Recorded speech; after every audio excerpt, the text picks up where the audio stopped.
Hey, everyone! Today, we got some exciting new information about the upcoming Dragonspine event in version 5.2. On top of that, we also received news about a character rerun in this patch and some new details about Columbina. So in this video, let's dive into the new event, the banners, and the new characters coming in 5.2. The source of these information is Keitaro GG, Snezhfed, and Fowl. If you played the summer event in version 4.8, you'll remember that Wanderer befriended a new dragon, Durin. Now, here's the interesting part. Durin is the same dragon that was killed by Dvalin 500 years ago, and his body has been lying in Dragonspine ever since. During that same event in Simulacra, Albedo hinted that Durin's heart was slowly regenerating and could potentially revive in the future. So, with the main event of version 5.2 set in Dragonspine, where Durin is buried, and a Wanderer rerun confirmed, it seems very likely that Wanderer might play a role in this event. The game has already hinted at Durin's possible revival, which could make this event incredibly exciting. Now, let's speculate a bit on which other characters might appear in the 5.2 banners.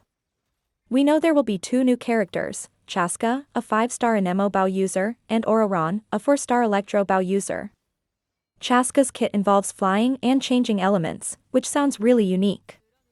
Given that we have some information about her abilities, it's highly likely she'll appear on the banners. So, we have Chaska as a new 5-star and a Wanderer rerun already lined up. As for the other characters, version 5.0 features a Raiden Shogun rerun, and version 5.1 will have a Nahida rerun. Following this pattern, it's safe to assume that version 5.2 will have another Archon rerun. My guess is that Venti has a high chance of appearing, given that the main event will take place in Mondstadt. I'd say there's a 60% chance for a Venti rerun, a 30% chance for Zhongli, and a 10% chance for Farina. For the last character, it could be Arlecchino or another powerful character, but we don't have much confirmed information on that yet, so take it with a grain of salt. Moving on to Columbina, she's currently in Snezhnaya, which explains why she's not involved in Natlan's storyline. She's overseeing a place called the Royal Vivarium, which is described as something between a zoo and a botanical garden. While it sounds peaceful, we'll have to wait and see what her true role is in the story. It also seems like the Harbingers are divided into two factions, the Radicals and the Conservatives. The Radicals want to see change, while the Conservatives prefer to maintain the status quo. If you're interested in who belongs to which faction, there's some great info circulating online. What's really intriguing is that the Radicals are the ones becoming playable characters.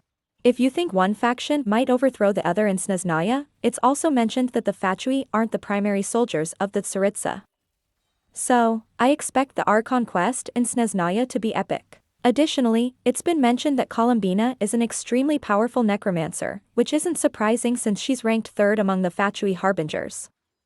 While we don't have confirmed details about her kit, it's very likely that she will be a 5-star DPS character. There's been speculation about her weapon, and now that we know she's a necromancer, a catalyst seems like the most likely option. What do you think about the version 5.2 event and banners?